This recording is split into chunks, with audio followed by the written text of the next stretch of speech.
When the cameras started rolling at the community meeting, no one expected what would unfold. The man who once ruled their quiet suburban street with threats, fines, and fear finally faced the crowd he had tormented for years. His smug composure cracked as evidence poured in, every secret, every act of manipulation unraveling under the bright fluorescent lights. Neighbors who had whispered in fear now stood united, watching the downfall of the man who thought he could control everything, from the length of their lawns to the color of their mailboxes. It began as another ordinary HOA meeting. It ended as a public reckoning no one would ever forget. Before the chaos, before the meeting that would change everything, the neighborhood of Willow Creek seemed picture-perfect. Rows of identical two-story houses stood in precise alignment, each lawn trimmed to uniform perfection. Fences gleamed with fresh white paint, driveways spotless as if polished by invisible hands. It was the kind of suburb that looked designed for peace, quiet, predictable, and safe. But perfection often hides the cracks beneath. At the heart of this symmetry lived Martha Hale, a middle-aged graphic designer who had moved into Willow Creek for exactly that promise of calm. She lived alone with her golden retriever, Cooper, filling her days with freelance work, long walks, and garden projects. Her front porch was her favorite place, the one spot where she could watch the neighborhood's rhythm, children biking, sprinklers hissing, couples returning from grocery runs. In the early months, she believed she had found her sanctuary. But in Willow Creek, tranquility came with fine print. That fine print was enforced by Harold Benton, the HOA president, a man who treated the role less as a responsibility and more as a throne. In his mid-50s, always impeccably dressed in polo shirts with the community logo, he patrolled the streets like a general inspecting troops.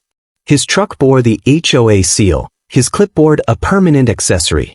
Neighbors described him in whispers: meticulous, intimidating, and strangely fixated on control. For a while, Martha found him merely overbearing. He would stop by unannounced to remind her about trash bin placement or send lengthy emails about the shade of her garden fence. Annoying, yes, but not alarming.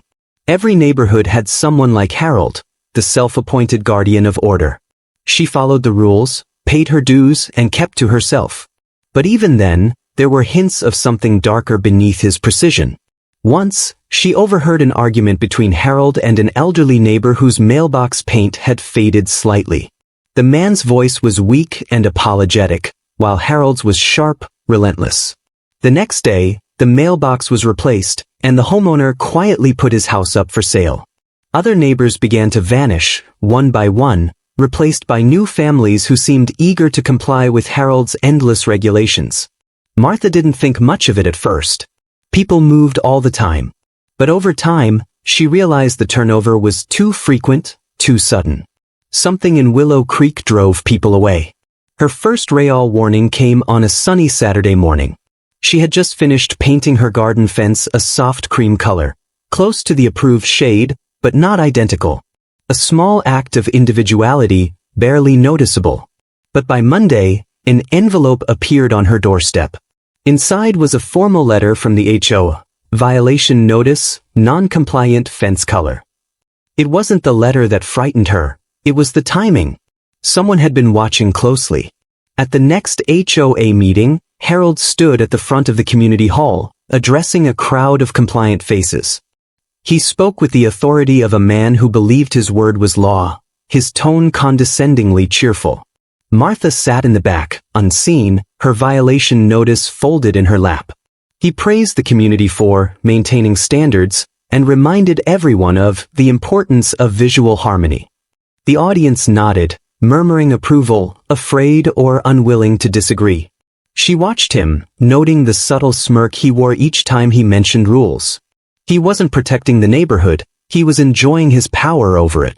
After the meeting, as people filed out, Harold caught her eye and gave a polite nod. A simple gesture, but there was something smug behind it, like he already knew she wouldn't dare challenge him. Weeks passed, and the notices continued. Minor infractions became routine. Grass exceeds maximum height limit. Unapproved seasonal decor. Pet leash too long during walk. The fines followed, small at first, but persistent. Martha began to see a pattern.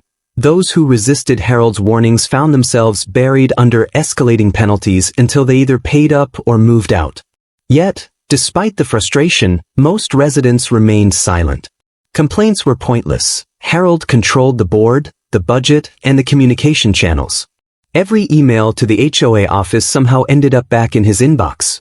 Every dispute ended with his smug reassurance that rules exist for a reason. Martha tried to ignore it. She told herself it wasn't worth the fight. But when she received her third violation notice, this time for an unauthorized garden ornament, a small bird bath, something inside her began to shift. The calm that once defined her personality started to give way to quiet resentment.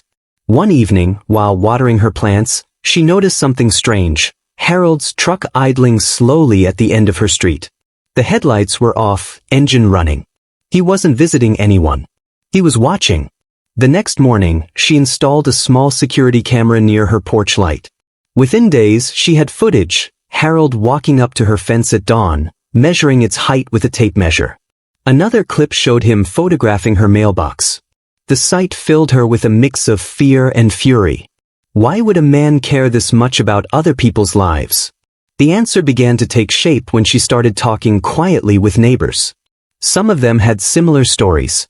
Privacy invaded, baseless citations, even strange retaliations after questioning fees. One neighbor mentioned that Harold often hinted about knowing things he shouldn't. Another claimed her security lights were mysteriously turned off after she refused to repaint her door. Whispers turned into suspicion, and suspicion turned into unease. Martha began documenting everything: dates, photos, footage. It was partly self-protection, partly instinct. She didn't yet know what she would do with it, but something told her that Harold's control wasn't as unshakable as it seemed. Power built on fear eventually collapses. It only needs the right push. Still, fear lingered. She caught herself checking the windows more often, her dog barking at shadows near the gate. Late at night, she could swear she heard footsteps on the gravel outside her fence. Each noise reminded her that she wasn't just being paranoid, she was being watched. But she also noticed something else: cracks forming in Harold's perfect kingdom. A few residents were starting to question him more openly at meetings. One young couple had filed a complaint with the county about HOA overreach. Another homeowner quietly mentioned that an investigative journalist had contacted him about irregularities in HOA finances. Martha listened, quietly taking mental notes. For the first time, she felt a flicker of hope.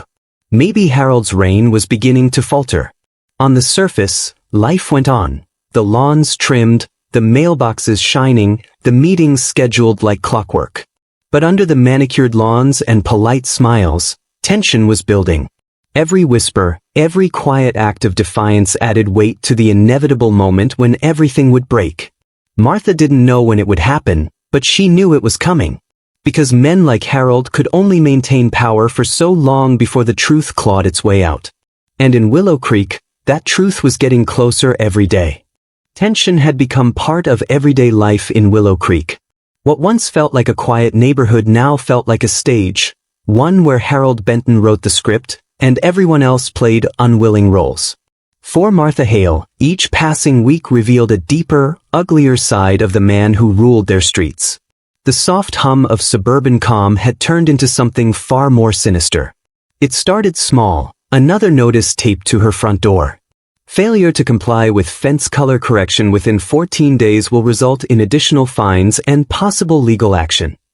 Martha had already repainted the fence to the exact shade listed in the HOA manual. She even kept the paint receipt as proof. But Harold didn't care. The notice wasn't about paint, it was about control. He wanted her scared, obedient, and silent. She decided to confront him, not in anger, but in logic. She printed photos of her fence, the receipts, and a copy of the HOA color guide.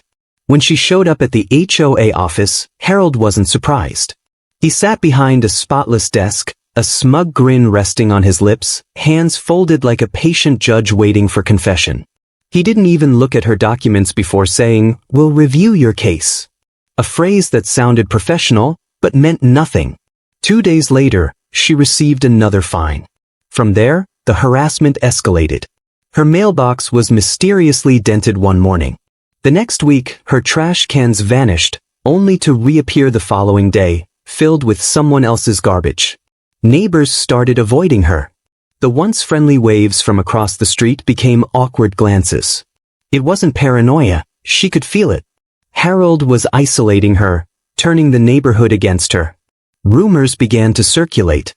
Someone claimed she'd refused to pay her HOA dues. Another said she had unregistered pets. None of it was true, but perception mattered more than truth in Willow Creek. And Harold controlled perception. One morning, she found a new envelope on her porch, thicker than usual. Inside were multiple violation forms stapled together: improper waste disposal, unauthorized lawn decoration, failure to maintain curb appeal.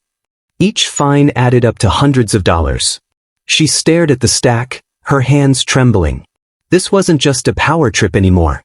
It was a campaign. Her breaking point came when she received a certified letter, a formal notice of legal intent. The HOA was threatening to place a lien on her property if she didn't pay the accumulating fines. Her home, the sanctuary she'd worked years to afford, was now under threat because one man decided she didn't fit his vision of order. That night, she couldn't sleep. The sound of the ticking clock echoed in her living room like a countdown. She replayed every encounter with Harold, every condescending smirk, every whispered rumor. It wasn't just unfair, it was personal.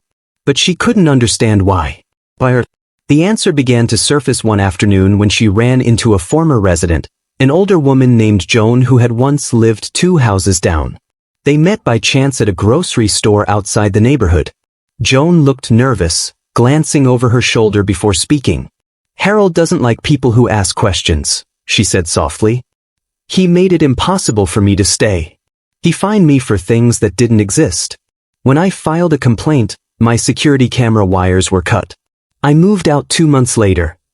Martha's stomach turned. It confirmed everything she'd begun to suspect. Harold's control wasn't about community standards. It was about domination, intimidation, and silencing dissent. Joan leaned closer. "Be careful. He's connected. He knows people at the county office. And he keeps files, real ones, on everyone." Files. The words stayed with her like a haunting whisper. Over the next week, Martha began digging. She spent hours searching public records, cross-referencing HOA filings, even reading archived newsletters. The deeper she went, the more inconsistencies she found: missing financial statements, unexplained transfers, and suspiciously high maintenance charges approved only by Harold's signature. He wasn't just abusing authority. He was stealing from the very people who feared him. But information alone wouldn't protect her. If Harold realized she was investigating him, he'd retaliate harder. Still, she couldn't stop. She started saving digital copies of everything: invoices, emails, payment logs. The evidence was growing, and so was her determination. Then came the next attack. A county inspector showed up unannounced one morning, claiming there had been an anonymous complaint about illegal renovations. The accusation was absurd. Martha hadn't made a single structural change since moving in. The inspector, apologetic but bound by protocol, photographed her backyard and interior. Within days, another letter arrived, this time threatening legal action for zoning noncompliance. That was Harold's pattern: attack, overwhelm, isolate. But this time, he'd gone too far. Martha sent the inspector's report to a local housing attorney, a quiet professional named Elaine who had handled HOA abuse cases before. Elaine was calm, strategic, and most importantly, unafraid. She reviewed the documents, the footage, the letters, and simply said, "He's bluffing. And he's made mistakes." For the first time in months, Martha felt a spark of control returning. They filed a formal request for HOA financial transparency, a legal right of homeowners. The request was simple: provide documentation of all expenses, fees, and fines issued over the past 2 years. Harold's response came quickly, an email filled with hostility and vague threats. "Your repeated interference disrupts the harmony of our community. Continued defamation may result in legal recourse." That email became Exhibit A. The following week, Harold began escalating again. personal visits, veiled intimidation, showing up at her door under the guise of routine inspection. Each time she recorded him. Her security footage now painted a clear story, a man obsessed with authority, trespassing boundaries, and using fear as a weapon. The footage spread quietly among a few trusted neighbors. Some dismissed it, too afraid to get involved. But others began whispering. For the first time, Harold's untouchable image began to crack. At the next HOA meeting, the tension was palpable. Residents filled the hall, more than usual, drawn by rumors of a dispute. Harold stood at the podium, clipboard in hand, voice booming with authority. He began by praising the exemplary order of Willow Creek and warning about individuals attempting to disrupt community peace. Everyone knew who he meant. Martha sat near the front, calm but determined. When he opened the floor for comments, she stood. The room went still. Without a word, she placed a printed stack of documents on the table. Financial inconsistencies, misfiled payments, duplicate fines. Then she pressed play on her phone, projecting a short video clip onto the community screen. Harold measuring her fence at dawn, clipboard in hand, muttering about non-compliance. Gasps filled the room. Harold's face reddened, but he forced a smile. Taken out of context, he said smoothly, but his voice wavered. These are private HOA matters. Not when they involve harassment, Martha said firmly. Though the story contained no direct dialogue, the scene carried an energy that spoke louder than words. The air thickened with discomfort. For the first time, Harold wasn't in control of the narrative. But the confrontation didn't end there. The following morning, her car tires were slashed. It was subtle enough to look random, but she knew better. Harold was cornered, and cornered men struck back. She reported it to the police, who filed a report but offered little hope. Still, it was another record, another entry in her growing case file. Meanwhile, Elaine submitted a legal complaint to the County Housing Commission. The investigation began quietly, but the mere existence of it unsettled Harold. His once daily patrols slowed. The cheerful HOA newsletters stopped. The power dynamic had begun to shift. Yet just as Martha began to feel the weight lift, the retaliation deepened. A notice appeared on her door stating she was being summoned to an emergency HOA disciplinary hearing, accused of public defamation and breach of community ethics. The hearing was to be held in the community center, open to all residents. It was exactly what Harold wanted, a public spectacle. The day of the hearing arrived under heavy skies. Neighbors gathered in tense clusters, whispering, waiting. Harold entered first, crisp shirt, polished shoes, expression composed but eyes burning with quiet rage. Martha followed, carrying only a small folder. Harold opened the meeting with authority, detailing her pattern of noncompliance and disruptive behavior. His voice carried confidence, but his hands fidgeted with his papers. When it was Martha's turn, she didn't raise her voice. She didn't accuse. She simply laid out the evidence. Emails, surveillance clips, duplicated invoices, missing HOA funds. Each piece built upon the last, weaving a picture of corruption so clear that even Harold's loyal supporters struggled to meet his gaze. When she finished, the room fell silent. Then, someone, a longtime resident who had once defended Harold, stood and asked, "Where's the financial report, Harold? You promised it months ago." Another voice followed. "Why are we paying for maintenance that never happens?" And another. The questions grew louder, overlapping, swelling into something unstoppable. Harold tried to shout them down, but the crowd had shifted. Fear was gone. Suspicion had replaced it. In that moment, the empire he'd built on intimidation began to crumble. But the story didn't end there. That night, as Martha sat on her porch, exhausted but relieved, a dark car slowed in front of her house. Paused, headlights lingering on her door, before speeding off. Her security camera caught it all. The next morning, Harold filed a restraining order against her, claiming harassment and defamation of character. It was a desperate move, one that backfired immediately when her attorney countered with evidence of his misconduct. The county investigation expanded. Subpoenas were issued. The once feared HOA president now faced questions he couldn't answer. For weeks, the neighborhood buzzed with rumor and tension. Some believed Harold would resign quietly. Others thought he'd double down. But one thing was certain: the illusion of his power was gone. The man who had ruled Willow Creek through fear now found himself under a microscope. And as each new document surfaced, each witness came forward, his carefully built image began to decay. Still, the story wasn't over. Because before justice could be served, Harold had one last move, and it would take everything Martha had to face it. The storm wasn't done. It was only gathering force. The morning of the final HOA assembly arrived heavy with anticipation. The community center, usually half empty, overflowed with residents. Folding chairs lined the walls, every seat taken. The air hummed with low whispers, like a storm about to break. 4 months, Willow Creek had been simmering in quiet rebellion, and today, everything was set to boil over. At the center of it all stood Harold Benton, immaculate as always, navy blazer pressed, silver tie pinned neatly to his shirt. His smile, however, no longer carried confidence. It was stretched, brittle. Beneath it was the faint tremor of a man fighting to hold on to control. The County Housing Commission had arrived earlier that morning. A representative named Mr. Calhoun sat in the front row, clipboard in hand, eyes cold and steady. To the residents, his presence alone signaled something monumental. Martha sat near the back, composed but alert. Her heart pounded, but her face remained calm. Months of fear had hardened into resolve. She wasn't here for revenge, she was here for truth. The meeting opened with Harold's voice echoing through the speakers. He read from a printed statement, filled with legal jargon and polished half-truths.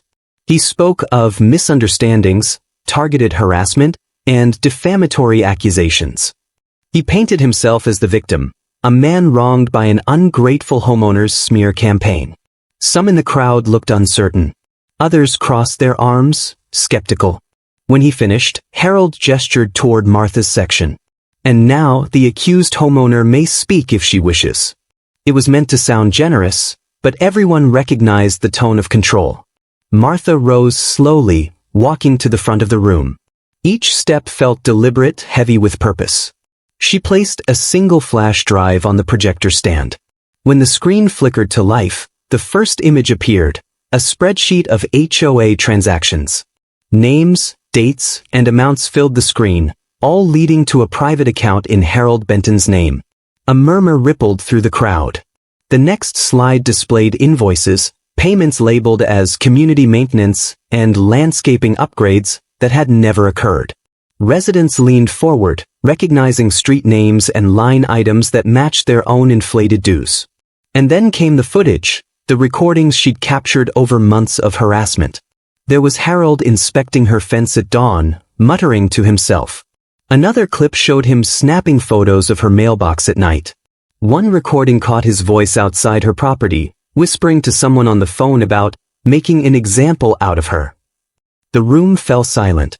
Even Harold, usually so composed, stood frozen. His hands gripped the podium until his knuckles turned white. Then the county representative, Mr. Calhoun, stood.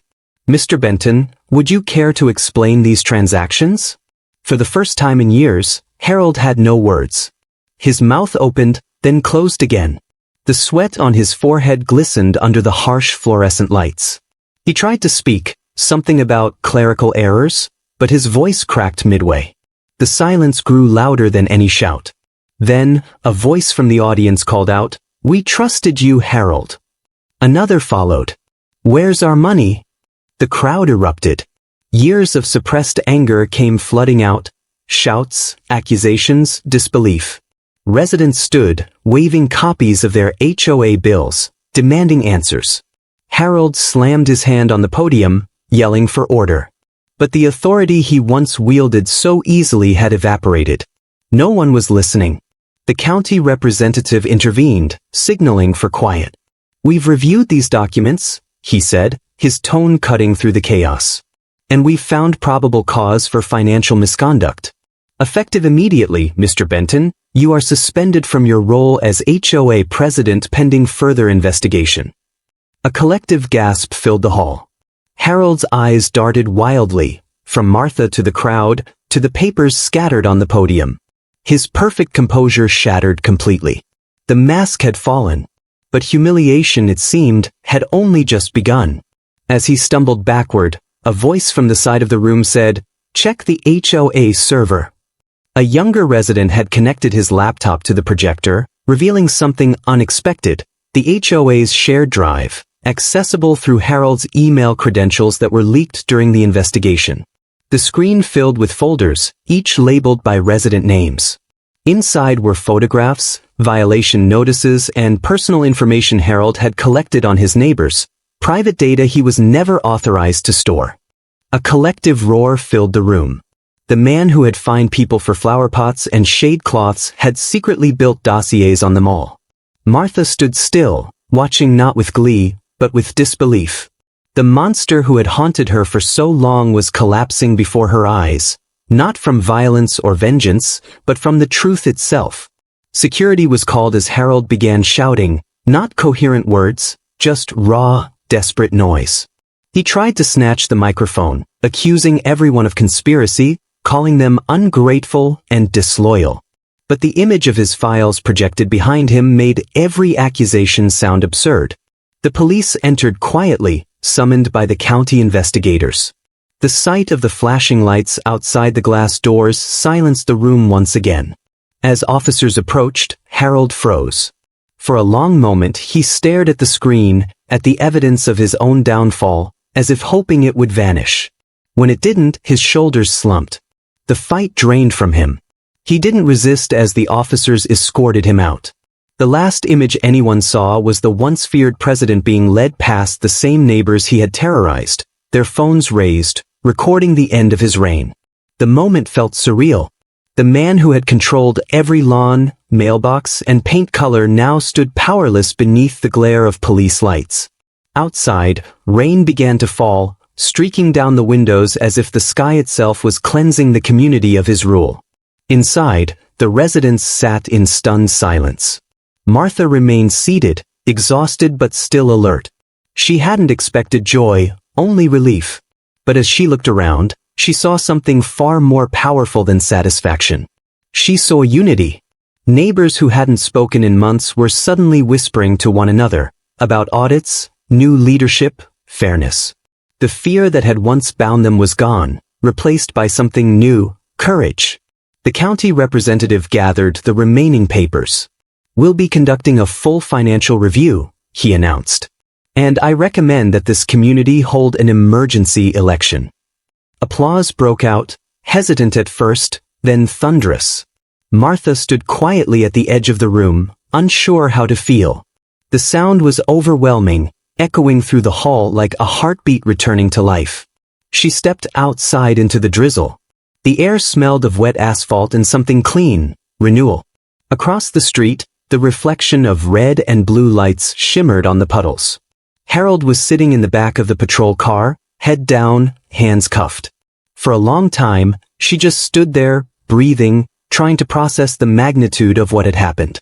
Months of fear, humiliation, and helplessness had led to this, not through vengeance, but through persistence and truth. And yet there was still a flicker of unease. She knew that even though Harold was gone, the scars he left on Willow Creek would take time to heal. As she walked home, neighbors emerged from their porches, offering small nods, tentative smiles. For the first time in a long while, she felt seen, not as a target, but as a survivor. The next morning, the HOA website went dark. By afternoon, a new announcement appeared. Interim leadership committee formed pending investigation. Financial transparency to be restored immediately. It was the first sign of genuine change. That evening, local news vans rolled into the neighborhood. Reporters stood by the gate, broadcasting live as residents shared their experiences. The story spread quickly: HOA president arrested for abuse of power. The phrase alone was enough to catch national attention. By sunset, the once feared Harold Benton had become a symbol, not of authority, but of corruption exposed. Inside her home, Martha sat by her window, watching as the news anchor's voice carried faintly through the rain. The screen showed her community, the The same streets once patrolled by fear, now illuminated with porch lights, people talking, children playing freely. She thought back to that first notice taped to her door, the moment everything began. The fear, the confusion, the helpless anger, all of it had built toward this moment of justice. The storm had broken, and with it, the illusion of power that had gripped their lives for far too long. The reckoning was complete. And as the lights of the police car faded into the distance, one truth became undeniable. In the end, power built on fear always collapses under the weight of truth. In the weeks that followed Harold Benton's public downfall, Willow Creek became a place unrecognizable to anyone who had lived there during his rule. For years, the air in that suburban community had been thick with tension, the kind of quiet fear that kept neighbors indoors and conversations hushed. But now, a strange stillness had settled, not of fear, but of awakening. The once dreaded HOA office stood locked and empty, its blinds drawn tight, the emblem of Harold's authority, a polished brass plaque engraved with his name, removed from the front gate. The echo of his voice no longer haunted the monthly meetings, no more threats hidden behind bylaws or violations. The silence felt liberating. Still, the aftershocks of his reign rippled beneath the surface. The residents of Willow Creek had lived under his control for so long that freedom felt uncertain, fragile, like glass that could shatter if handled carelessly. Martha Hale understood that better than anyone. She had spent months fighting an invisible war, and though the victory was hers, the cost lingered.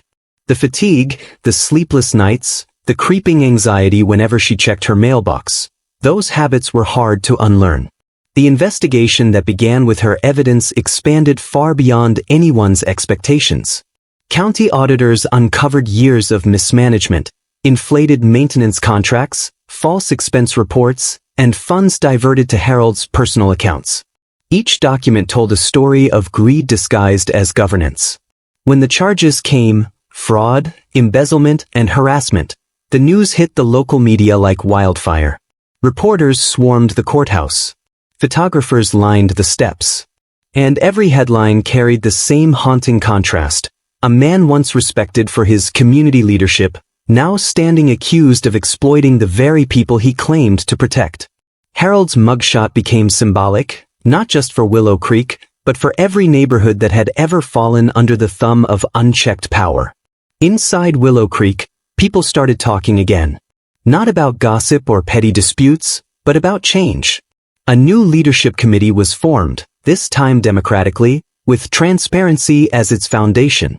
Martha declined an official role but offered to help organize records and restore fairness. She didn't want power, she wanted balance. The first order of business was to erase the fines Harold had issued unjustly. Hundreds of dollars in penalties were refunded, accounts cleared, reputations restored. It was more than just money, it was dignity being returned. Next came the rebuilding of trust. Monthly meetings shifted from confrontations to collaborations. Neighbors volunteered to plant flowers, repaint fences, and fix sidewalks together. The same community Harold had divided was now united by the desire to heal. Still, not everyone found peace easily. Some residents felt guilt for staying silent too long, for nodding in fear during Harold's tirades. Others resented how deeply he had infiltrated their sense of security. Trauma lingered, invisible but real. For Martha, healing came slowly. She often walked the streets at dusk, tracing the familiar paths she once avoided. The houses looked the same, yet everything felt lighter, freer. The sound of laughter returned to porches, sprinklers hissed across lawns again, and children played in driveways without parents glancing nervously toward the HOA office. Yet even amid the calm, memories of Harold's power games resurfaced like ghosts. Each empty notice board and faded signpost reminded them of how fragile peace could be when left in the wrong hands. Months later, the trial began. Courtroom seats filled early each day. Former residents who had fled Harold's control returned to testify. Financial experts outlined the trail of deceit. His defense team tried to paint him as overzealous but misunderstood, a man devoted to order. But the evidence was too detailed, too damning. Martha sat quietly near the back, unseen but ever present. Each witness's words felt like fragments of her own story echoing through the walls. When the verdict came, guilty on multiple counts, there was no applause, no outburst of joy. Only a long, collective exhale. Justice, when it finally arrived, didn't roar. It whispered. Harold Benton was sentenced to serve time for his crimes. The man who once lectured neighbors about community standards would now live under rules he couldn't manipulate. The day after his sentencing, the local news captured a simple image, the brass HOA plaque once bearing his name being melted down at a foundry. That image went viral, a perfect symbol of power undone by truth. For Martha, life began to move forward again. She redecorated her home, repainted her fence once more. This time, not because she had to, but because she wanted to. The color she chose wasn't from the HOA's palette, it was her own. She kept every document, every photograph, and every video from her ordeal in a small box labeled proof. Not as a trophy, but as a reminder of what silence costs and what courage can earn. One evening, the new HOA committee invited the community to a gathering. No agenda, no fines, no fear, just food, laughter, and music. The sound of conversation filled the cul-de-sac again, a rhythm of renewal. For the first time in years, Willow Creek felt alive. As dusk fell, the streetlights glowed softly across the lawns. Children played tag where once warning signs had been posted. The tension that had ruled them for so long had finally dissolved into something simple and profound, belonging. Still, the memory of Harold's downfall lingered in every conversation, every cautious glance at the HOA office. It wasn't hatred, it was awareness. A collective vow to never let one man's ego define them again. Martha often found herself standing at her front porch, looking toward the community center where everything had changed. The same hall that had been a chamber of fear had become a symbol of redemption. The county eventually released its report, over $500,000 misappropriated, recovered through restitution. New bylaws were implemented, requiring financial transparency, term limits, and community voting rights. The system that once empowered Harold now protected against another like him. But the impact went beyond paperwork. Something inside the residents themselves had shifted. They had learned what happens when fear goes unchecked, and what strength looks like when truth confronts power. Martha received letters from people in neighboring towns, others who had faced similar abuse from their own HOAs. Some thanked her for inspiring them to speak out. Others shared their ongoing battles. Her story had traveled farther than she ever imagined.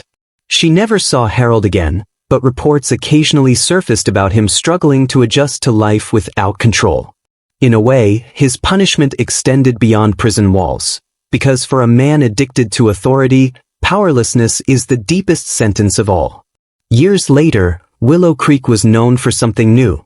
Not its manicured lawns or pristine sidewalks, but its resilience. Its story became a quiet legend, a warning to some, an inspiration to others. A local newspaper published an article titled, "The Neighborhood That Fought Back." The opening photo showed Martha standing by her fence, the same one that had started it all, smiling faintly, the evening sun catching her hair. The caption read, "Justice doesn't always come fast, but it comes for those who refuse to stay silent." That line resonated across the internet, sparking thousands of comments from people who had lived through similar nightmares, people tired of bullies hiding behind bureaucracy. Martha's name became synonymous with perseverance, though she never sought attention. Her victory wasn't about fame, it was about reclaiming peace. On the one-year anniversary of Harold's arrest, the community held a candlelight walk through the neighborhood. Not in anger, but in remembrance of what they endured and what they overcame. Each flickering flame symbolized a house once ruled by fear, now illuminated by strength. As the procession moved past her home, Martha stood quietly with her candle, watching the reflection dance in her window. A gentle breeze carried the soft murmur of voices, neighbors laughing, greeting, sharing stories. The moment felt complete. She thought back to the first time she stood before Harold, trying to reason with him, believing fairness still mattered to him. How naive she'd been, and how much stronger she'd become since then. The journey had begun with intimidation and ended in illumination. And as she placed her candle by the gate, she whispered a silent promise, not to let fear ever root itself in her life again. Because in the end, power built on fear crumbles when truth stands unshaken. Harold Benton had built his empire on silence, but Martha Hale had destroyed it with courage. The community he once controlled now thrived not because of rules, but because of respect. As the final lights dimmed that night, the neighborhood settled into peace once more, not the fragile quiet of submission, but the enduring calm of justice. And somewhere deep inside that silence, a truth echoed, timeless and unbroken. When power turns cruel, the greatest rebellion is simply refusing to bow.